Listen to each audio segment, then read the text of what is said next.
Hi there folks, I'm Novawing24 and welcome back to Flight Sim Expo, and we are here with a very special guest today. We're here with Steve of FlightChops. Welcome, Steve. Thanks. It's great to have you. Great to see you again. And folks, for those who may not remember or may not know, the last time we actually got to catch up, because, there was that certain thing called a global pandemic that kind of stopped a few things. The last time we actually caught up was back in 2019 at the preview event for Microsoft Flight Simulator. Right. So what I'm wondering is Steve, is that what's your thoughts on Microsoft Flight Simulator and the evolution? When we saw it back in 19, it was still, it wasn't out yet. It was the preview event, and it's obviously come a long way. But I'm curious, what are your thoughts on how it's, how far it's come, what the community's done, what the team's done, and what are your thoughts on where it's going? Yeah, so what we have here right now is we're emulating this aircraft in the sim, and it's pretty cool that we've got a model that works, a paint scheme. Yep. I haven't seen the hardware work yet because we just got it all built, and we're still working on the versionitis of hardware software configuration. But I'm told there's a one-to-one version of the GTN 750 Navigator, which is my primary navigator in this real airplane. So I'm told it works. I want to see it work, but when I first flew it at that event, none of the avionics or any of that stuff was really working right yet. So it was really they're like, just go fly and look out the window and enjoy the scenery and the flight model, which was pretty impressive. Yeah. So I think now the avionics and things are starting to get dialed in, because up until then it was like X-Plane 11 was the thing. If you wanted to really do IFR procedurally accurately. Apparently now it's working. I haven't fully tested it myself, so full disclosure, I'm still catching up on getting caught up with really testing it in the avionics world. But I feel like this is where it's going. It seems like that's the platform of choice.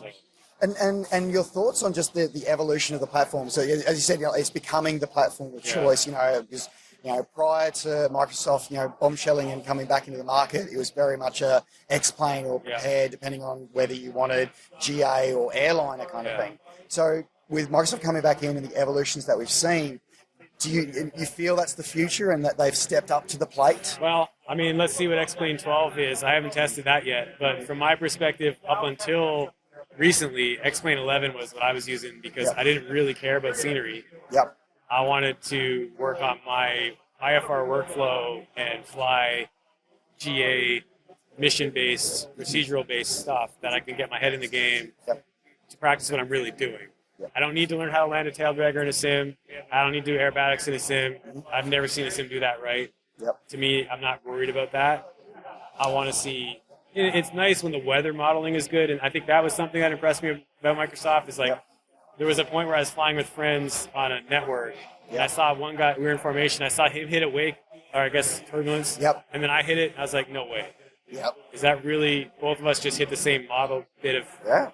Because we put up all these storms and we're flying around, and it's like, that's cool.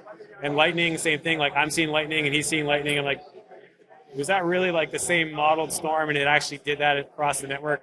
And it's amazing how far the tech's come to see that. So that, when the weather looks good and acts like that and gives you turbulence, maybe it's not you can't really create wake turbulence necessarily from a jet or something, but if it can model turbulence that kind of feels like, what you're dealing with when you're flying an airplane like this, puts you in that headspace of really doing it, that's to me where the value comes. And I think Microsoft is doing a good job with all that modeling. And they talked about the flight model having a zillion data points on the airframe, so the wing will stall kind of realistically or whatever, unlike the single data points that just really difficult to model, mushy slow flight and stuff like that. So I think it's getting there. But again, I haven't seen X-Plane 12 in great detail yet, so maybe they're catching up.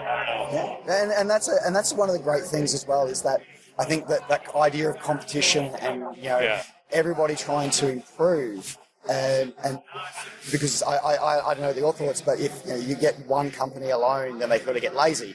Whereas having more developers in here, we've got X-Plane, we've got Laminar Research, we've got Lockheed Martin, now we've got Microsoft. I feel do you feel they're helping drive that innovation with each other?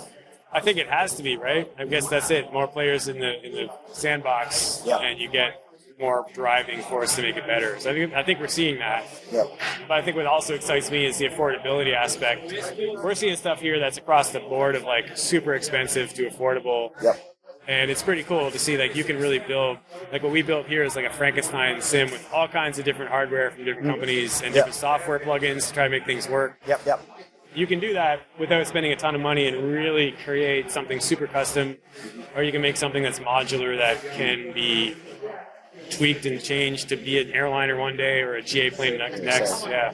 And it's about that. I like to refer to it as the democratization of flight sim, making it more accessible to people. And as pointed out, we saw the great presentations yesterday where we saw it is about affordability more and more and getting more people into aviation. Yeah. So that's what I'm trying to do. Just as a guy that flies a lot of different things and just tries to inspire people to either stay in it, get into it, don't quit. I had a really hard time getting my instrument rating and really took a long time to get that done. Just a lot of distractions and real life things getting in the way and frustrations with the training and testing of that. So sharing that process and just trying to help people stay motivated in their own little place to do it, or even just with sim, if the sim inspires you to consider doing it for real. That's kind of what I'm trying to represent. Fantastic. That's great to hear. All right. Well, thanks very much for taking your time here today to give us your thoughts. And folks, don't forget to head over to FlightChops channel as well. And we'll see you next time.